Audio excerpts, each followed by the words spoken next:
Hello everybody, welcome back to another session with me, and this time our topic is subject-verb agreement. This is a topic of language, English language. Subject-verb agreement. It is, all details are here in the name itself. If you see subject-verb agreement, let's pick it up individually. What do we mean by an agreement?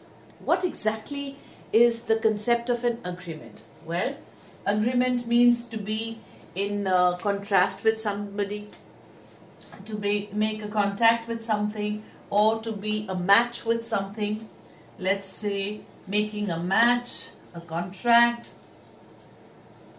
Right. Basically, agreement means making a match or a contract with something.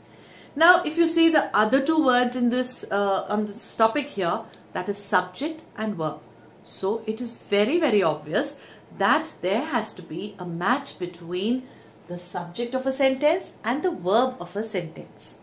Right. There has to be a match between the subject and the verb.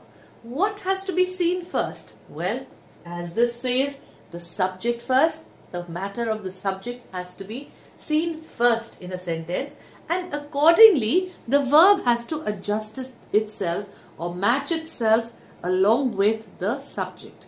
For example, if I give you a sentence like, suppose this is the child plays cricket.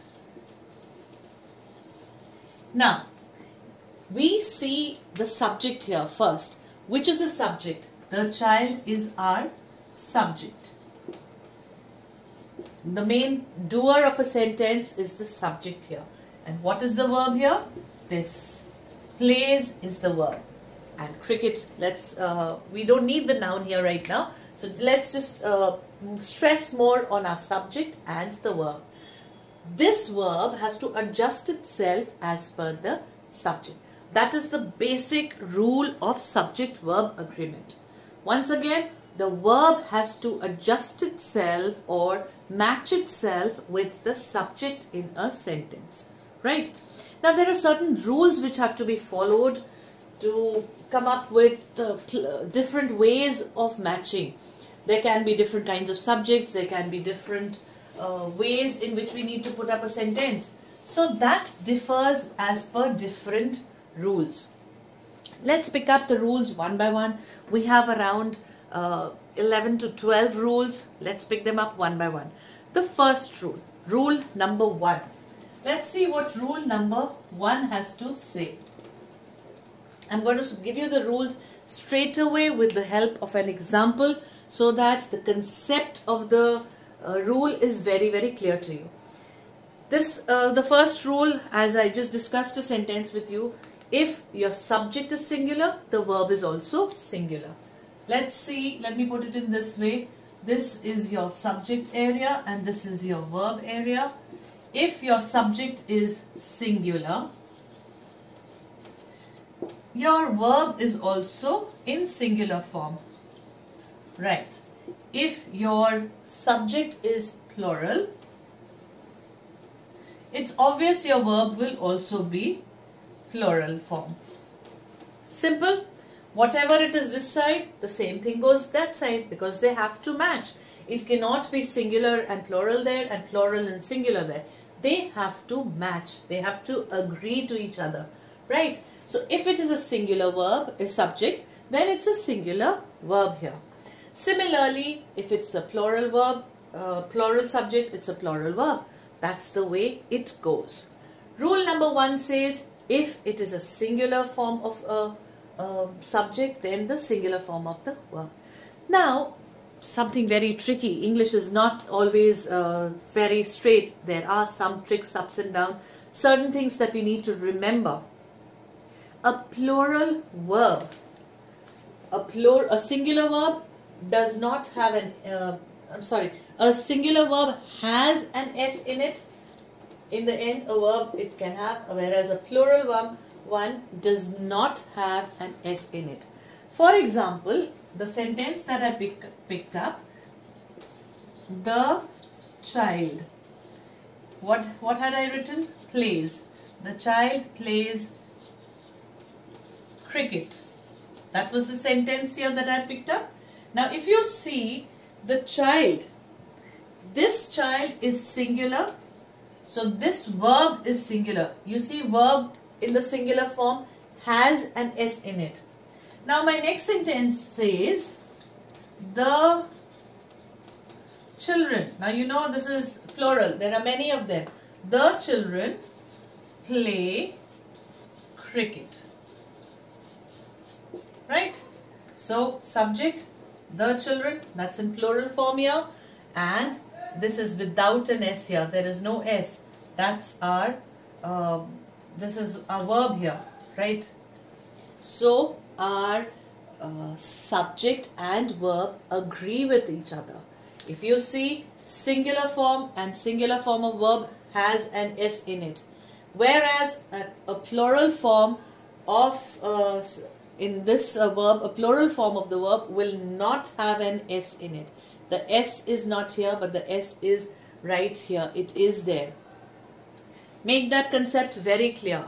A singular form of verb will have an S. It's the other way around. That's the way it goes. Well, I find it better to put it in the form of a game. And let's see how well we can remember that. Let's give it a quick one if we can catch up with a little bit of game in between, so that we can remember things very easily. There were two sides. Well, let me rub off this rule 1 also. Now, there are two sides. This is, let's say, side 1. Give it a name. And this is side 2. And every chance that we give, first chance here, second chance there, maybe a third chance I give, and every one side will have to have an S out there, right? Now that's the concept. Every one side will have an S. Difficult to understand? Let's play the game and then see. Now this side I'll give you a subject, and then we'll have to see which form of the verb we'll be picking it up. This is basically a game in between that we can play up. Suppose our subject is the boy. The boy. In that case, when this side 1, which has the subject, side 1 is the subject one, okay, and side 2 will have the verb part of it, okay. These are the two sides that we have. Now, subject here or side 1 has the boy. Do we get to see an S here? No, we don't have any S here. So let's put an S here. The boy plays. That's the verb that goes. Let me give you another chance. Let's say the girls. Now you already have this S here. So what's our verb going to be? The girls play. That's just my way of remembering, but definitely we will have to follow the rules. Rule 1, as rule 1 said, singular subject goes with a singular verb. Easier way for me to remember was always, when I was a kid, this was easy for me. One side should have an S. If it is a boy, it's singular form. It does not, this part of it does not have an S, so let me give an S to this side. And I always added in plays here. Well, plays is the singular form of the verb. Now in this case, you see, we already have an S here, and it says the girls. What do we have further? One S already there, so we don't need an S here. Only one side an S will be. So I write the verb without an S. Suppose there were some subjects which we will come up in later up in the rules when I explain the rules to you one by one. Suppose there is a subject which says the children. Now this does not have, literally it does not have an S here, right? But it has a hidden S because children already means many. So this somewhere it's hidden. It is in plural form, right? This is already in plural form. The S is hidden somewhere. Now, when it is already hidden somewhere, that means it has it somewhere. So obviously this side we do not need an S. So the children play. It sticks to that plural form of the verb. Remember, plural form of the verb does not have an S. We've got an S this side, children, hidden S already there. So we'll pick it up here. I give you another one. Now that's a different case altogether.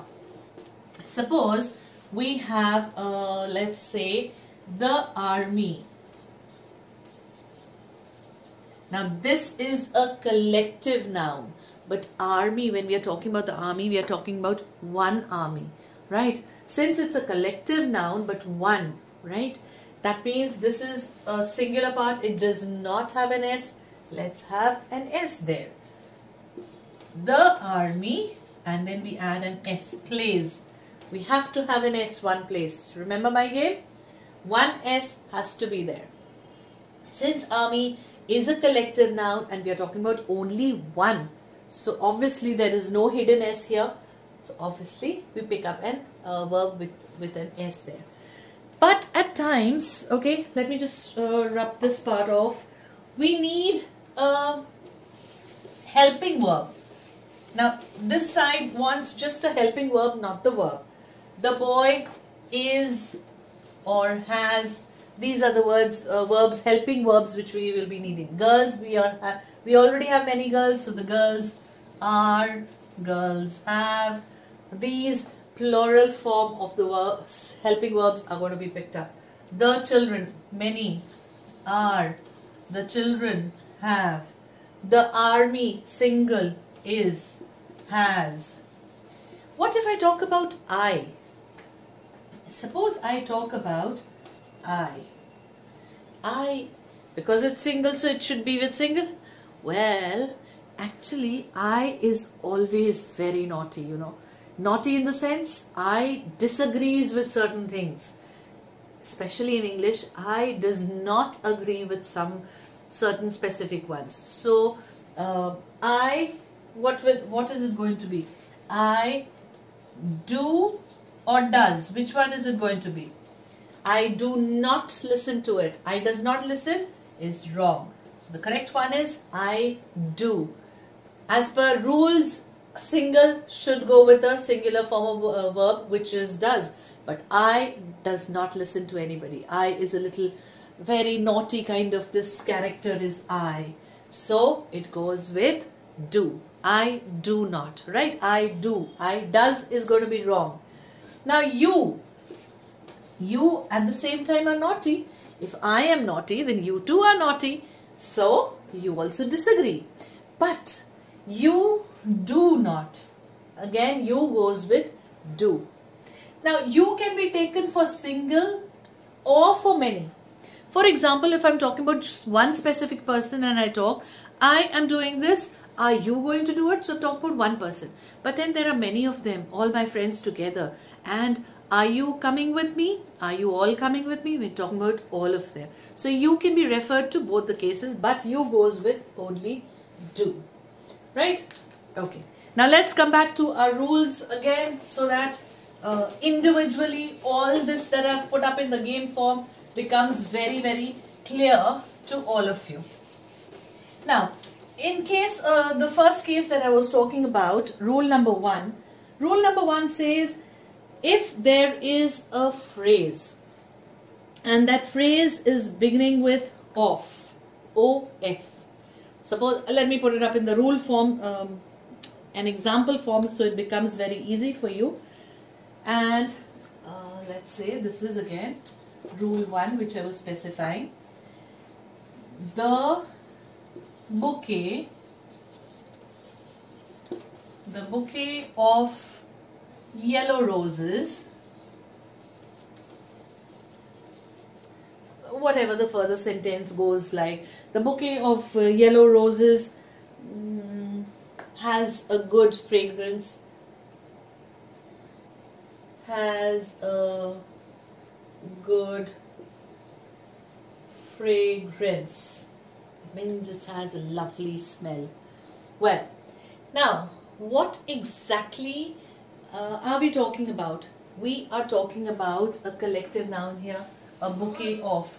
So we have to see the subject before the word of.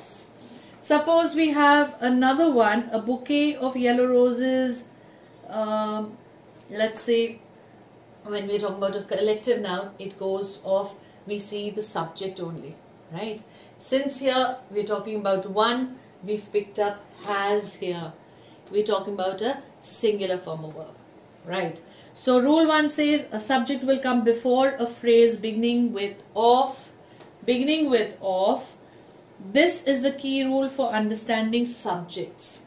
The word of is the culprit in many phrases. So we have to keep a check on of, and we have to see the subject before that, the part before that, whether it's singular or it's plural. If it is a singular form, has. If we talked about bouquets here, the bouquets of, when we are talking about many, in that case this would change to have. The bouquets of yellow roses have good, not will not be there, have good fragrance. So this makes the difference. You have to keep an eye on your subject first, and then your verb will agree to it. Let's see our next rule. Our next rule says two singular subjects connected by or either it's or, either or it changes to neither nor. Now this is rule number 2. Rule number 2 says if a subject, listen very carefully, if a subject is joined by or it's joined by either or neither nor. Let me put it up here. It's or, neither nor, or either or.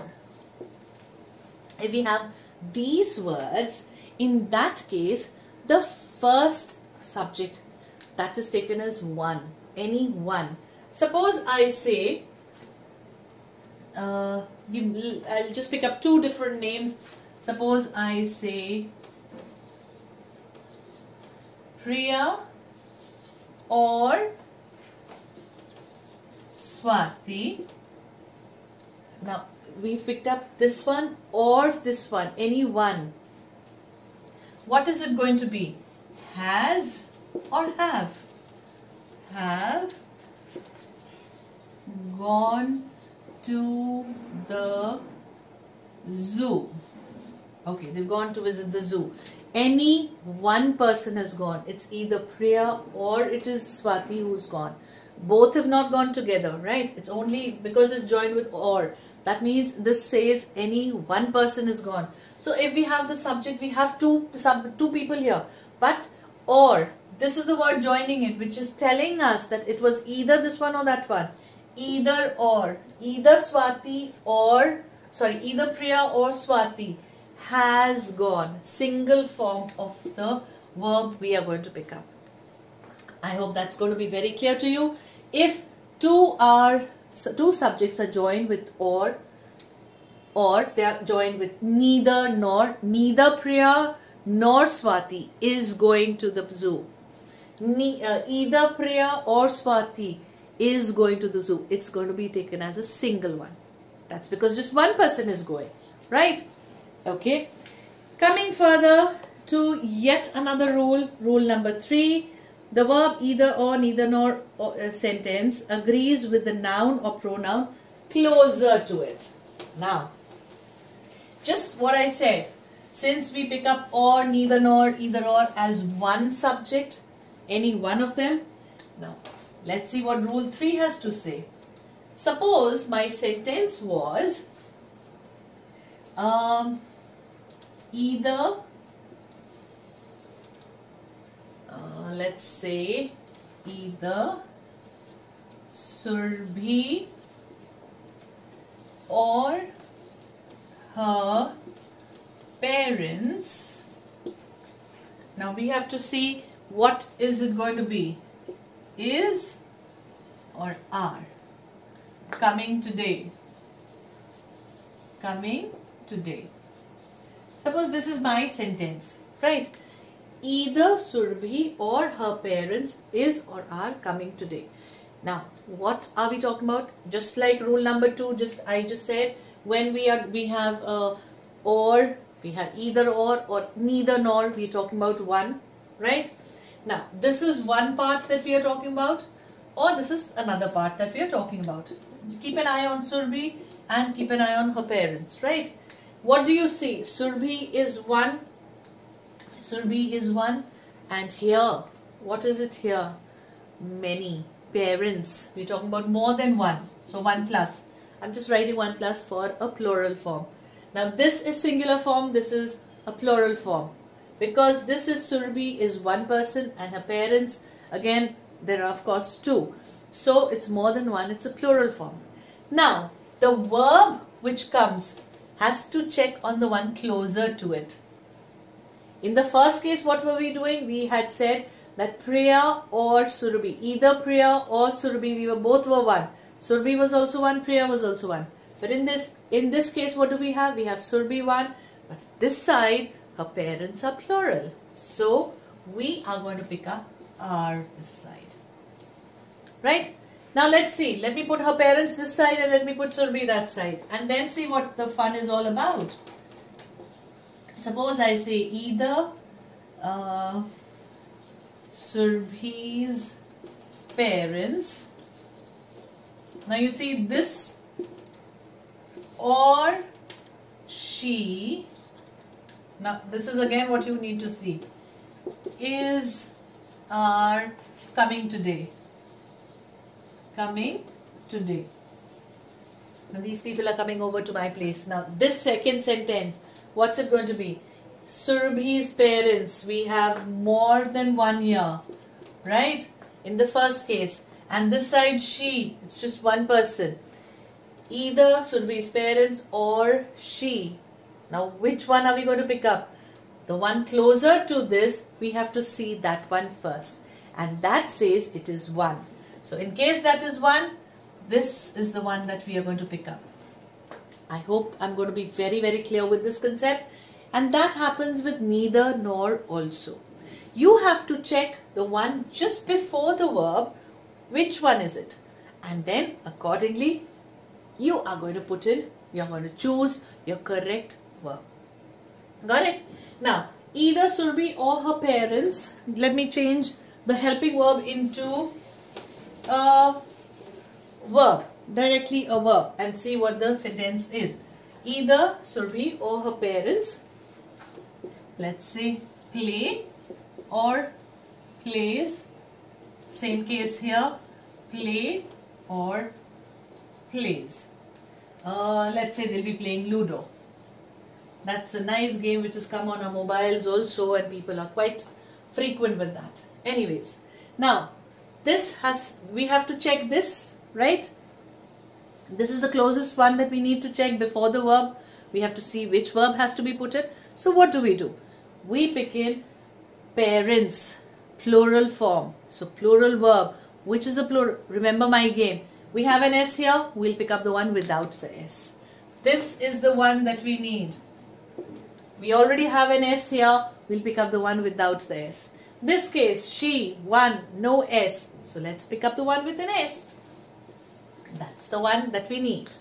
So I hope rule number 3 is also quite clear to all of you. Let's move on to our next rule, which talks about yet another kind of a confusion for you all. Well, not really a confusion. As a general rule, use a plural verb with 2 or more subjects when they are connected by and.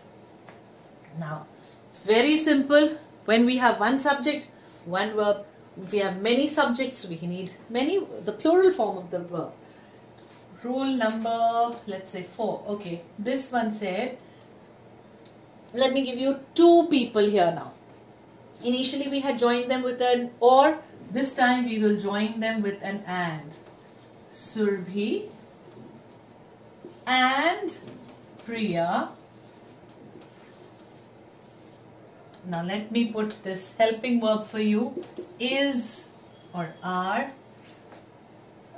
playing. let's say playing. Okay. Now, if you see, check on the subject and then we'll put in the verb. Subject is this one plus this one. So 1 plus 1, that's 2. More than one. A plural form. We have an S here, but single one. We have many here, so we'll pick up the many one. R. I hope that's clear. Anything that joins with and, that means it's adding up two subjects together. What was or doing? In case we had or was telling us to pick up only one.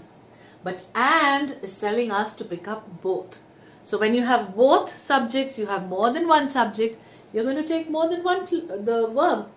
And that singular verb, singular subject, singular verb. And plural subject, you have a plural verb. Okay.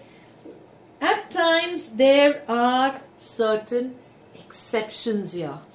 Now, when we talk about exceptions, there are many when you come across reading them. For example, you have bread and butter. Bread and butter. Something. Let's leave the rest part of the sentence. Bread and butter. You are joining this with and. So obviously 1 plus 1 becomes a plural one, many.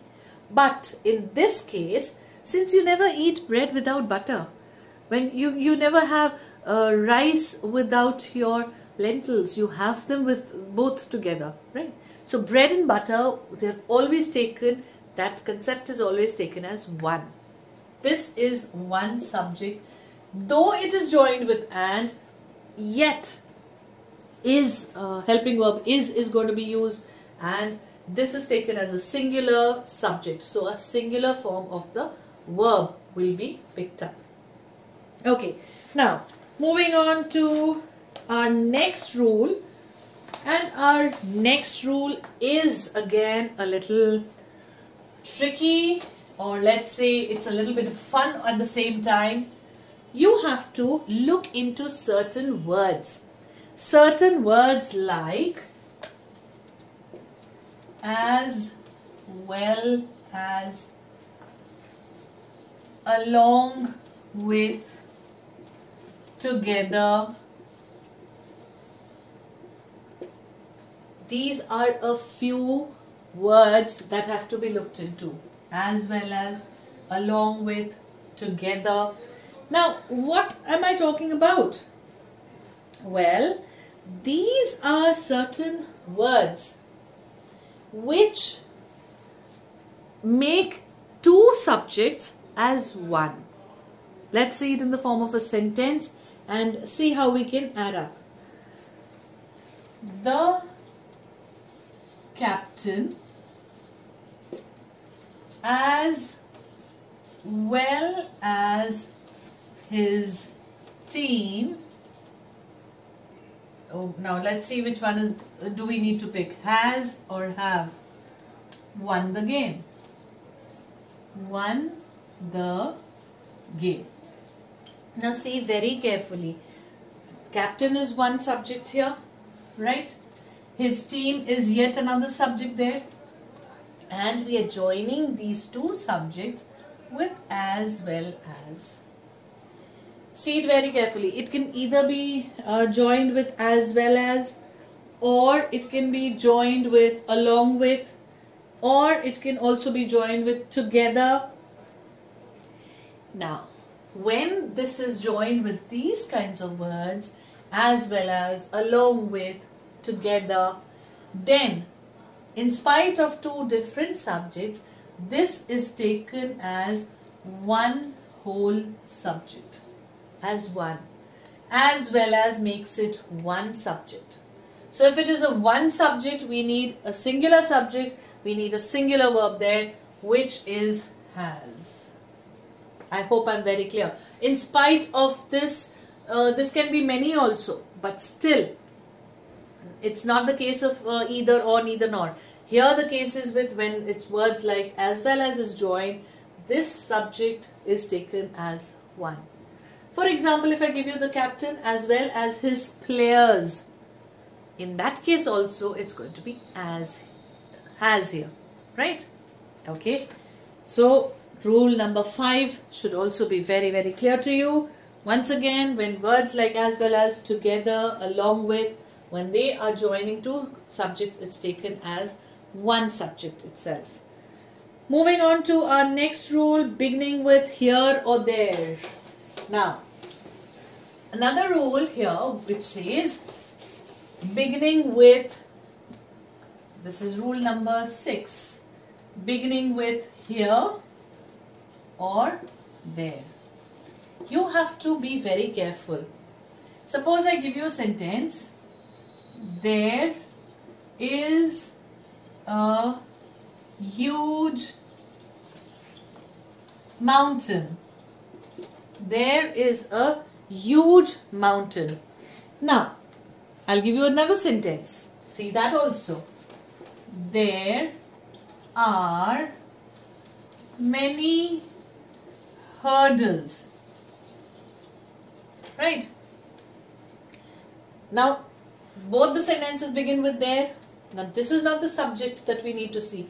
What exactly is the subject that we are watching us?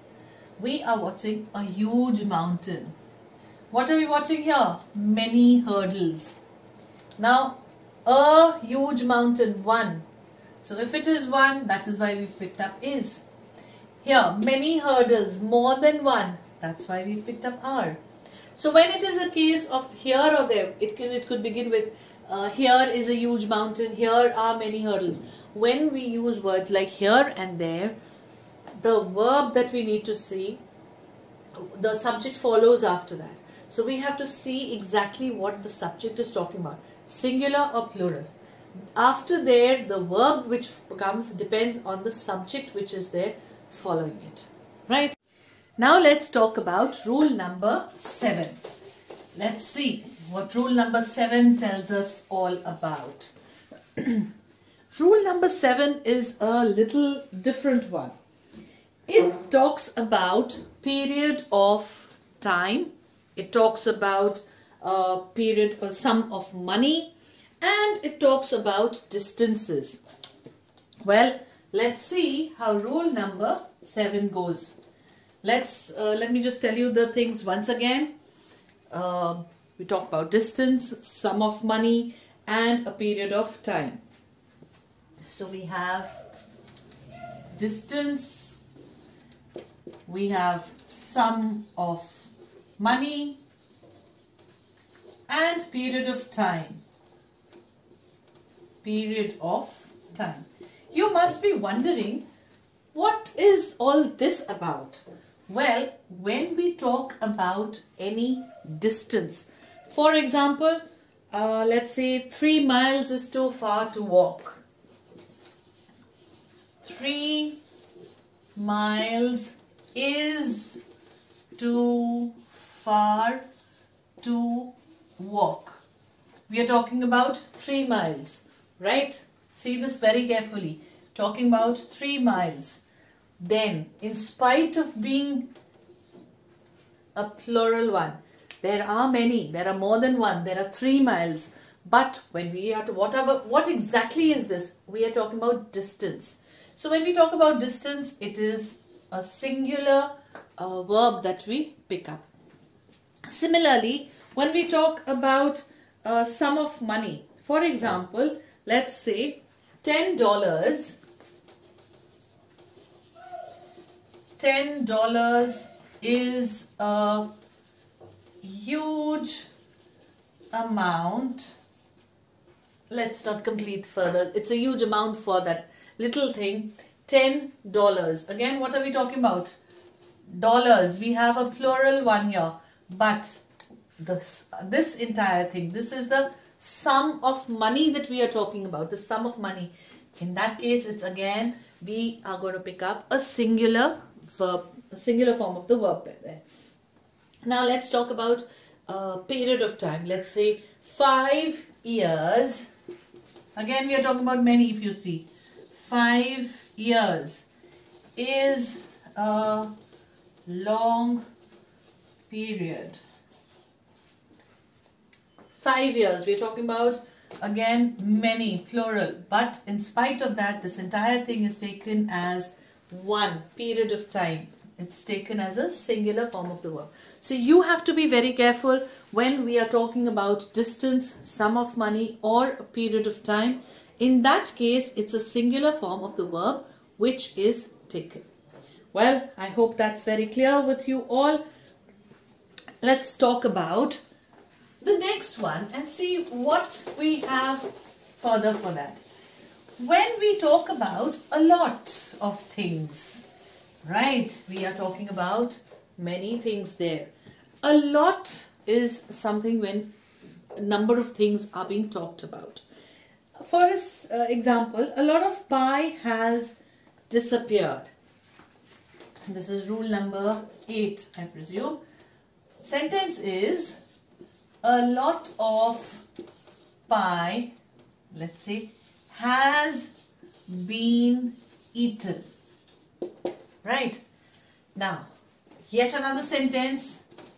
A lot of pies have been eaten. See the difference? You have a single pie somewhere and a lot of pie. It's just one. When it is one, it's a singular verb that has been picked up. When we are talking about more than one, many, plural, in that case, this verb is a plural form of the verb which has been picked up. So in spite of a lot, we have to see what exactly the subject is there. And then we move further. Now, coming up to a lot, all the pie has been eaten. All the pies have been eaten. So that's again a similar thing in spite of us talking about many things. But this is what we have to check first. The exact subject has to be looked into. And then the correct verb has to agree, has to match with it to write a perfect, correct grammatical sentence. Okay, rule number 9, though I've discussed that before with you all when I was playing my game. If you remember, I was talking about collective nouns. So, rule number 9 talks about collective nouns, which says, let's say the army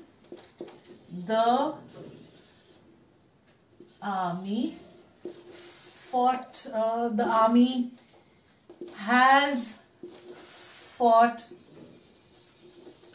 bravely. Now that's really interesting. We are talking about army, single, collective noun, one collective noun. So that is why has, single, the singular form of the verb has been picked up. Now if your collective noun itself is in the plural form, for example, we are talking about many collective nouns, armies. Now since this is already in the plural form, it's obvious you will be picking up the plural form of your verb. I hope your collective noun rule is also very clear. Let's move on to next one, which talks about, again, many and several. When we are talking about there are many players, there are several things happening. Many of the students, it's obvious, this is the 9th one. Many of the students, we are already talking about many of the students. Many of the students are participating or are something. Some further verb we can put up. Now what are we doing? We are picking up are. Here you already are talking about many. You're talking about several. Several people were there, was there will be incorrect. Were there. Several people were present there. We talk about many, several. You can say there's more than one, that becomes your plural form, and automatically a plural verb will be picked up in that case. Okay. Now coming up with our next one, I suppose this is this was our 10th one, not the 9th one, this was 10th one. Moving on to our next rule, which says about many, both, several, a few. These are certain words. Again, this is an addition of this rule itself further. Like I was just talking about many. We have words like many, several, a few. That means we are talking about there are more than one. All these take up the plural verb.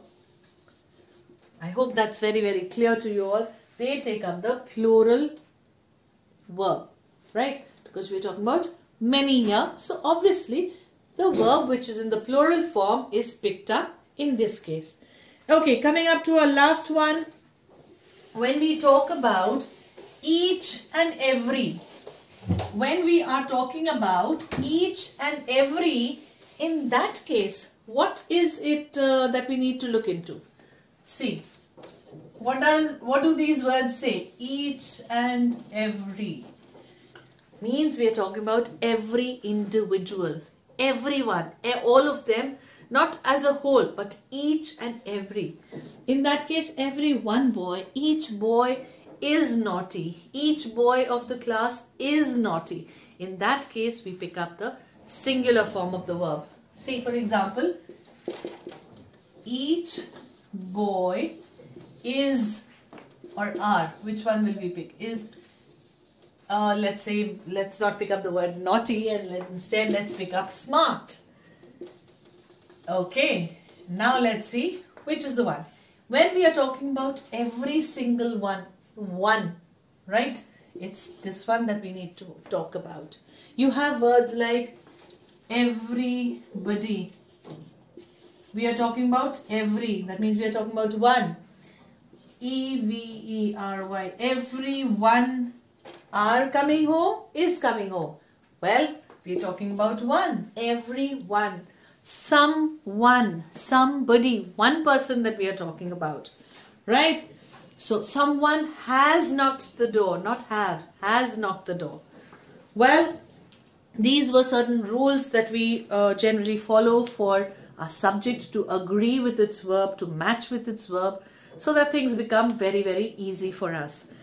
Getting this concept of my game makes things more easier for you to catch up things very, very easily.